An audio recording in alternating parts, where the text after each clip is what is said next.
The live stream had already pulled in thousands before anyone watching even understood what they were looking at. A shaky phone camera pushed through the dark, catching fragments of headlights, drifting dust, boots grinding into loose gravel, and then finally the center of it all, one man standing alone in the middle of a dirt yard just past midnight, under a flickering porch bulb that looked too weak for the night pressing in around it. Beyond that light there was almost nothing. Open land. No close neighbors. No traffic. No sign that anyone would hear what happened out there if things turned ugly. And that was exactly why the men surrounding him looked so comfortable. There were 10 of them, maybe more if you counted the shadows moving at the edge of the frame. Loud voices. Phones out. Smirks already forming before anything had even started. They were not there just to threaten him.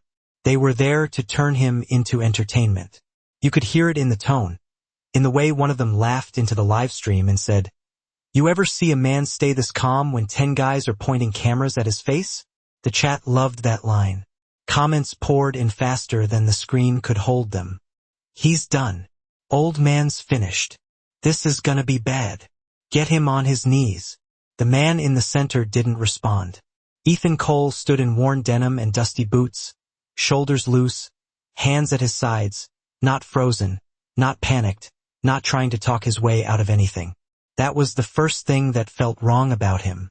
A scared man usually looks scared even when he is trying not to. You see it in the eyes first, then in the jaw, then in the way his body tries to make itself smaller without him realizing it. Ethan did none of that. He just stood there as the phones moved closer. One man stepped in until the light from his screen washed across Ethan's face. Another circled left, trying to catch his profile. Someone from behind shouted for him to get on his knees.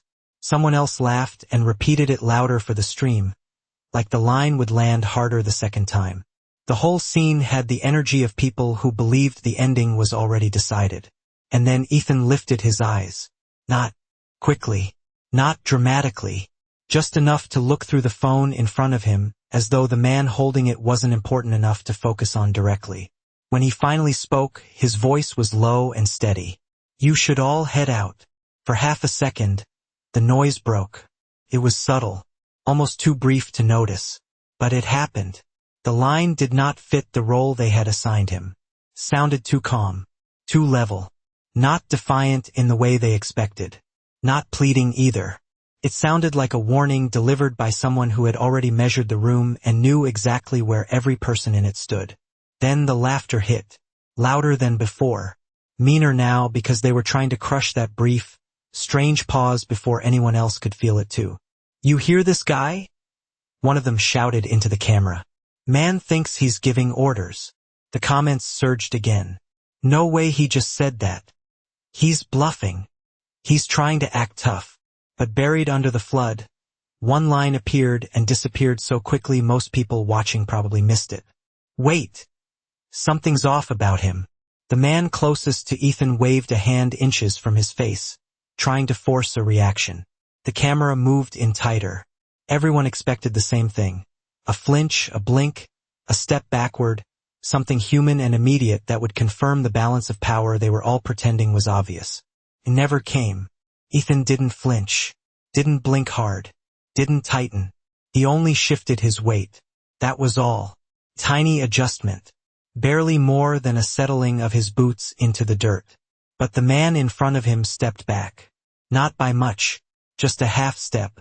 Small enough that he might have denied it if someone called it out.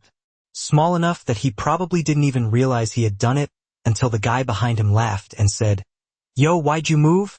"I didn't." He snapped back immediately. But the answer came too fast and not as steady as he wanted.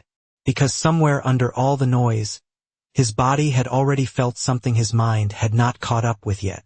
The live stream kept climbing. The comments kept flying. Some were still mocking. Some were betting how long Ethan would last. Some wanted violence openly and eagerly because distance always makes people brave. But more of them now were starting to look at the same detail. Look at how he's standing. That's not fear. Why is he so calm? The circle tightened again anyway. If they felt the shift, they did what men like that usually do when they sense control slipping. They got louder. One of them stepped forward and pointed at Ethan's chest, talking slow and heavy like he was explaining a lesson to a child. He said the land wasn't Ethan's anymore. Said he should have known better than to stay out there alone. Said people needed to see what happened when someone refused to respect the wrong people. It was all performance. Every word aimed as much at the viewers as at the man standing in front of him. Ethan didn't answer. He just watched. Eyes steady, breathing even. And the longer he stayed that way, the more his calm stopped looking passive and started looking deliberate. That changed the texture of the moment. Not all at once. Just little cracks. The man holding the phone brought it closer, narrating again for the audience, trying to pull the scene back into the simple story they had come there to tell. He laughed about power, about territory, about making examples out of people. He wanted the stream to keep moving in one direction. But Ethan shifted again. Small, controlled, precise. His boots pressed into the dirt a little deeper. His shoulders loosened instead of tightening. The angle of his body changed by inches, and somehow that was enough to make the space around him feel different. It was hard to explain if you were just watching. Harder to explain if you were standing right there. It did not look like a man trying to escape. It looked like a man staying exactly where he needed to be. The chat noticed before the group did. Why is nobody touching him? He keeps making space without moving away. That's weird. He's not trapped. Watch him. One of the men laughed and read a comment out loud in a mocking voice. Why is he so calm? Then he grinned at the others like he had pulled the scene back under control. But his voice wasn't as firm as it had been a minute earlier. That was mini payoff number 1, though nobody watching would have named it that way. The audience had seen the first crack. Not in Ethan, but in the people surrounding him. Another guy stepped forward, trying to reclaim the physical pressure that was starting to leak away. He moved fast, like speed would make up for hesitation. Ethan adjusted at the exact same moment, not backward, not aggressive, just enough to remain barely out of reach without it looking like avoidance. The man stopped, not because he chose to, because something in him checked the motion before it completed. Bro, someone muttered from just outside the frame. I don't like how he's looking at us. He ain't doing nothing, another answered, but he said it too loudly, too quickly, as if he was trying to convince himself. That was the second crack. And once cracks appear in a group like that, everyone feels them. No one wants to be the first to admit it, but everyone starts measuring everyone else's confidence for signs that maybe their own fear is allowed. The night itself seemed to shift with them. Somewhere beyond the headlights, beyond the fence line and the dark edge of the property, a faint sound had been rising in the background for longer than anyone realized. At first it was easy to dismiss. A low hum, so quiet it could have been mistaken for wind crossing open land or machinery somewhere far off. Most of the men ignored it because they were too busy performing for the phones in their hands. The chat did not ignore it. Do you hear that? What is that sound? Listen. The camera holder turned slightly, just enough to sweep a sliver of darkness at the edge of the field, then laughed and turned back as though the question itself was stupid. The stream needed momentum. Momentum required certainty. So he kept talking, kept grinning, kept feeding the crowd the ending he thought they had all come to see. But Ethan heard it. You could tell not because he looked up immediately, but because he didn't need to. Something in his focus shifted. The smallest change. A fraction of attention moving past the circle around him to something farther away. One of the men caught that. He looked over his shoulder, not fully, just enough to check whether something behind him had changed. There was nothing visible yet, so he brushed it off. That would have been enough most nights for everyone to reset and go back to the script they had written for someone else. But the pressure didn't return the same way. Too many little things had already started working against them. The yard felt narrower now, the air denser, the comments less predictable, and Ethan still looked like the only person there who knew what came next. The man holding the phone stepped in close again, almost touching Ethan's face with the lens now, forcing the perspective for the audience. This is your last chance to beg, he said. Ethan looked past the camera again, not at the man, past him, and said, with the same calm as before, "This is your last chance to walk away." This time the silence that followed lasted longer. Not long enough to turn the moment completely, but long enough to expose it. Nobody laughed right away. The stream saw that too. Why did everyone go quiet? He means it. Something is happening.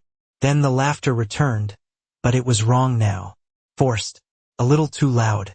Too late. You could hear the strain in it.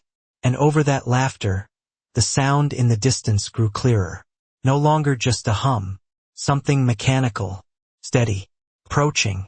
One of the guys finally looked up for real, squinting into the dark beyond the reach of the headlights. Another turned halfway, annoyed now, like he wanted whatever was interrupting the performance to disappear so he could get back to enjoying himself. The man with the phone did a slow circle, camera wobbling as he searched the edges of the property. The chat searched. "It's getting louder. That's not random. Why does he look like he was waiting for this?" That last one mattered. Because by then, even the men in the yard were beginning to feel the same thing. Ethan's calm no longer looked like stubbornness. It looked like timing. And once a group starts suspecting someone in the center of the trap knows more than they do, the trap stops feeling stable. The first visible sign came from the same man who had stepped back earlier. He did it again. A little more this time. Just enough to open a gap in the circle. No one told him to. No one challenged him for it either. That was mini payoff number 2. The formation had started breaking itself. The man with the phone noticed. And reacted the only way he knew how. He raised his voice, told the audience to keep watching, said they were about to end this, that no one was coming to help. He wanted the words to rebuild the shape of things. Instead, bright beams of light swept across the far edge of the property. Not random. Not wandering. Sharp, deliberate, moving fast. Every head turned. The comments exploded in a completely different tone. "Those are not civilian lights. Leave. Right now. You messed up." The camera dipped. For the first time, the man holding it was not narrating. He was just looking. The sound above them deepened into something unmistakable now.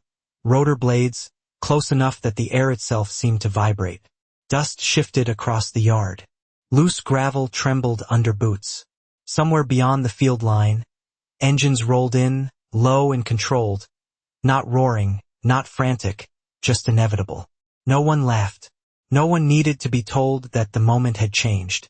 The vehicles came into view one after another, dark and unmarked, cutting through the field with a precision that did not belong to anything local. They stopped just short of the group. Headlights remained on, flooding the yard in hard white light that erased every shadow and stripped the scene down to its rawest shape. Faces, hands, posture, hesitation. Everything visible now. Everything exposed. And at the center of it all, Ethan took one step. Not toward them. Not away. Just enough to settle back into the middle of his own property. Illuminated now so clearly that he no longer looked like a man surrounded. He looked like the fixed point everyone else had made the mistake of moving around. That was mini payoff number 3. The visual balance had completely flipped. One of the men tried to recover with words. Said it didn't matter who was coming. Said they still ran this.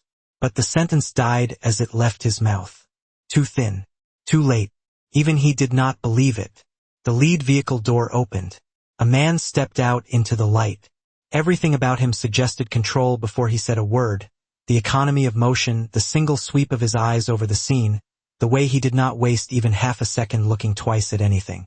Behind him, others emerged from the remaining vehicles and spread out with the kind of quiet coordination that makes noise unnecessary. No one rushed. No one shouted.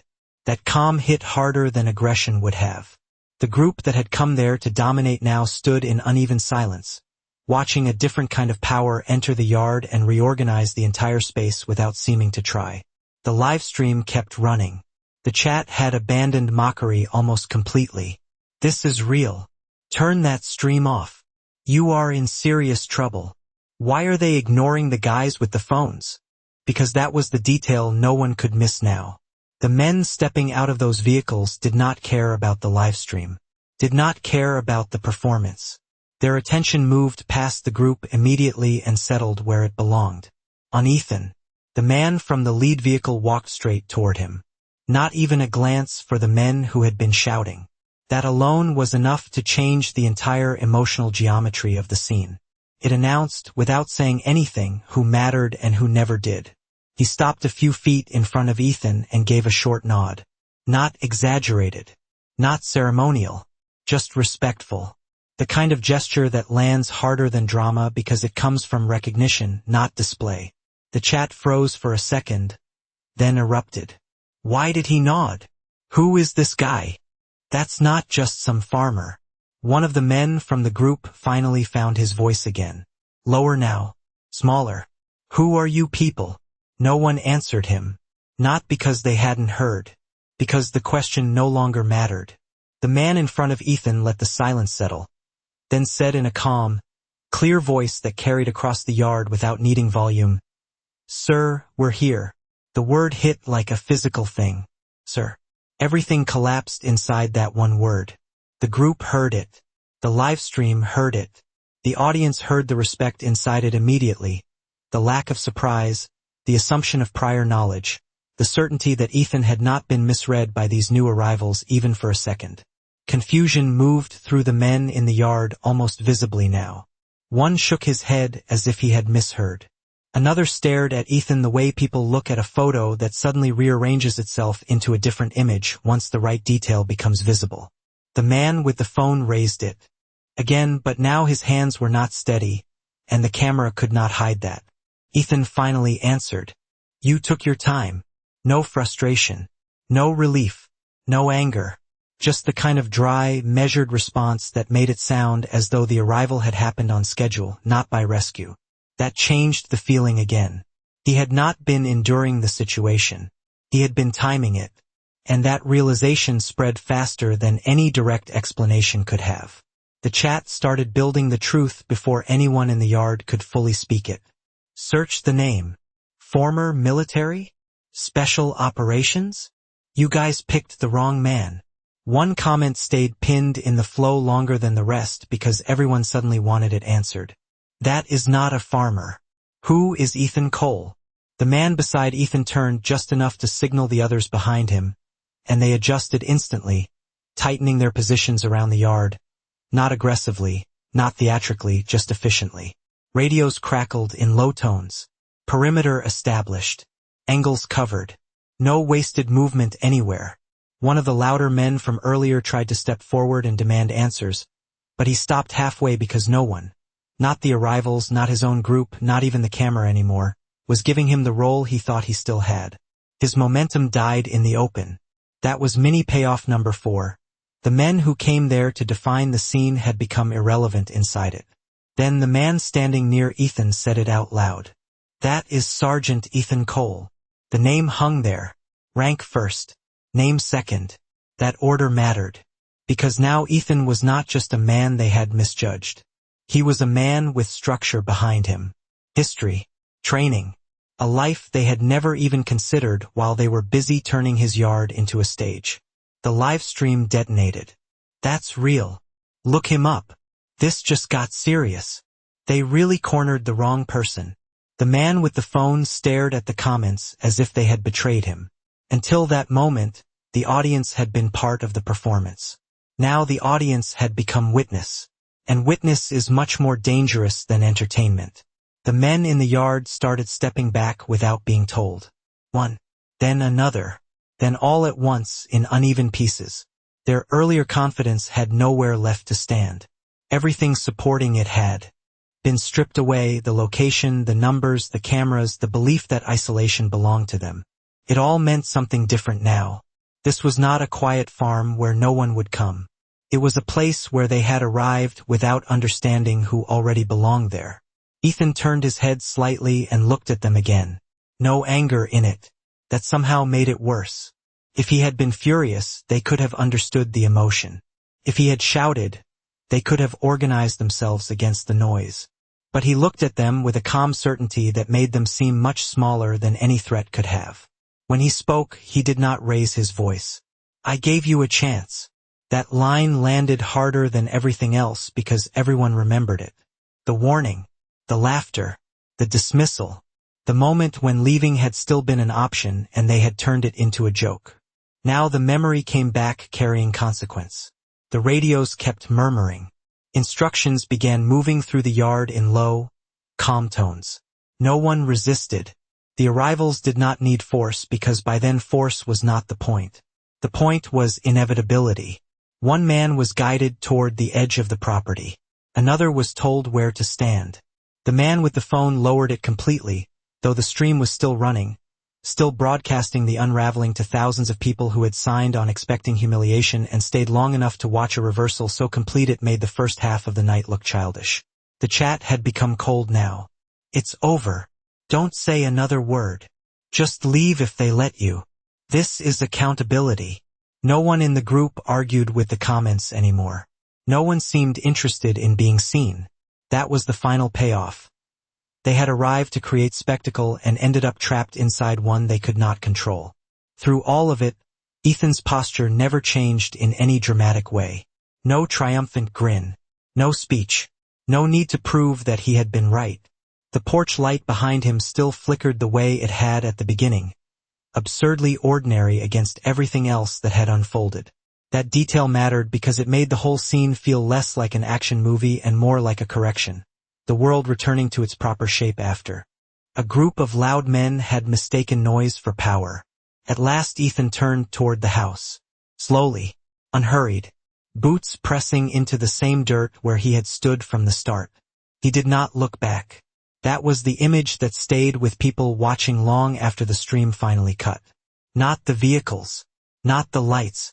Not even the moment his rank was spoken. It was the way he walked away from the entire thing as though it had never been about winning, never been about proving something to the men who surrounded him, never been about the audience stacked inside the live stream. It had been about time, about knowing exactly when to speak, exactly when not to move, exactly when to let other people reveal themselves, and exactly how long to wait before the world arrived to show them who they had really been standing in front of. When the live stream finally died, the last frame was not Ethan at all. It was the empty yard under hard white light, dust still shifting low to the ground, voices gone, laughter gone, bravado gone, and a realization settling over everyone who had watched from beginning to end. Some lines are crossed only once, and only by people who have no idea who is standing on the other side.